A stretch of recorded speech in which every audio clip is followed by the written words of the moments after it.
धन्यवाद अध्यक्ष महोदय। धन्यवाद अध्यक्ष। Please sit down. Khan ji, please sit down.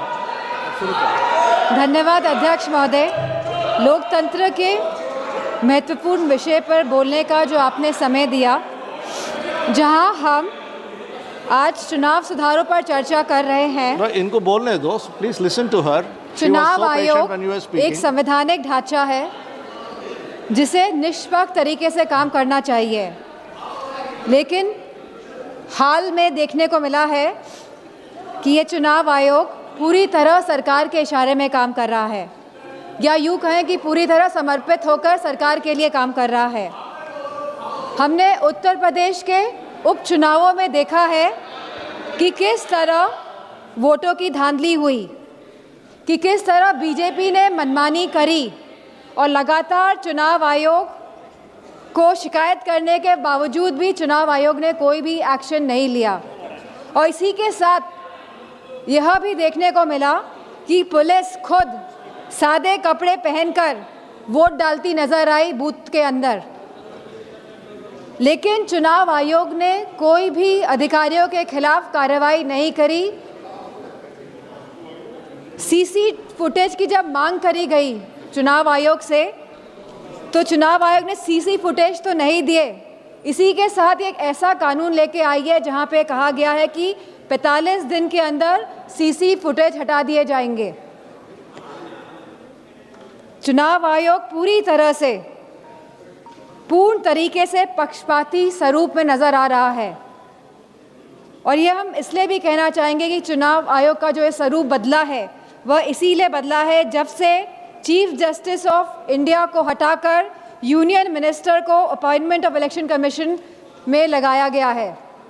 तो कहीं ना कहीं जो बिल पास हुआ दिसंबर 2023 में, जहां पे absolute legal immunity for any action by the election commission, इसके साथ साथ protection from accountability and scrutiny, जो इस तरह का सुरक्षा कवच एक चुनाव आयोग को दिया गया, इस वजह से चुनाव आयोग पूर्ण तरीके से समर्पित होकर सरकार के लिए काम कर रहा है।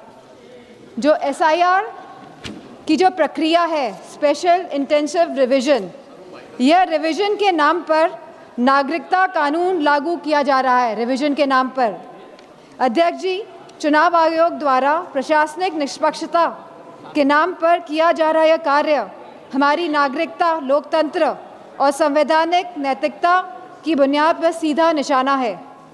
जहां चुनाव आयोग को समय समय पर मतदाता सूचियों के पुनरीक्षण का अधिकार है और वह ये निरीक्षण करता भी है एनुअल समरी रिवीजन एएसआर के द्वारा, वहीं इस एसआर की अभूतपूर्व बात यह है कि एक ऐसी संस्था द्वारा नागरिकता का प्रमाण फिर से मांगा जा रहा है जिसे कानूनन इसका अधिकार प्राप्त ही नहीं है।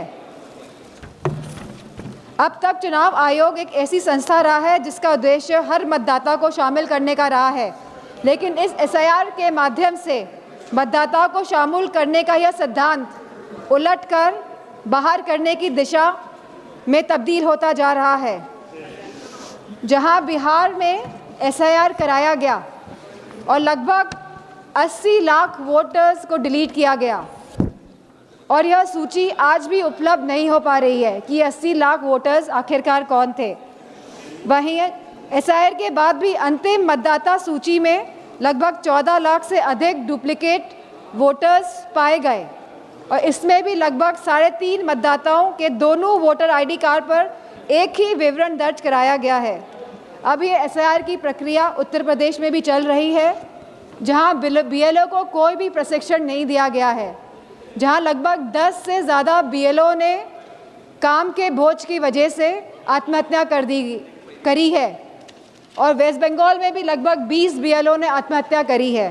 तो कहीं ना कहीं जहां इन बीएलओ को प्रशिक्षण नहीं दिया जा रहा है और जिस तरह से ये एसआईआर की प्रक्रिया को अंजाम दिया जा रहा है, कहीं ना कहीं ये वोट काटने वाली प्रक्रिया साबित होती जा रही है।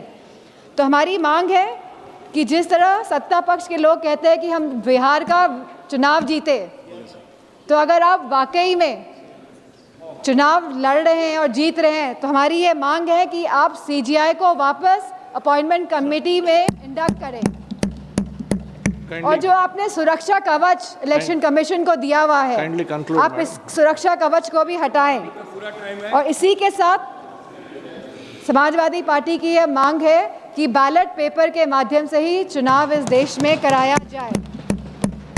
और जिस तरह के मॉनेटरी बेनिफिट्स जब चुनाव किसी राज्य में चल रहा है आप बैंक खातों में पहुंचा रहे हैं, तो मेरा यह मानना है कि कहीं ना कहीं ये वोट जो लोग डाल रहे हैं, वोट डालने में भी इसका इफेक्ट होता है, तो इसे बंद करा जाए।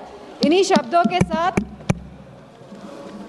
मैं ये बात भी कहना चाहूँगी कि ये जो नागरिकता कानून है, जो ये SIR जो ये लाया जा रहा है, इसे हटाया जाए, जिससे कि सही मायनों में लोगों के वोटों का अधिकार सुरक्षित रह सके। धन्यवाद। माननीय श्री सेल्व गणपति।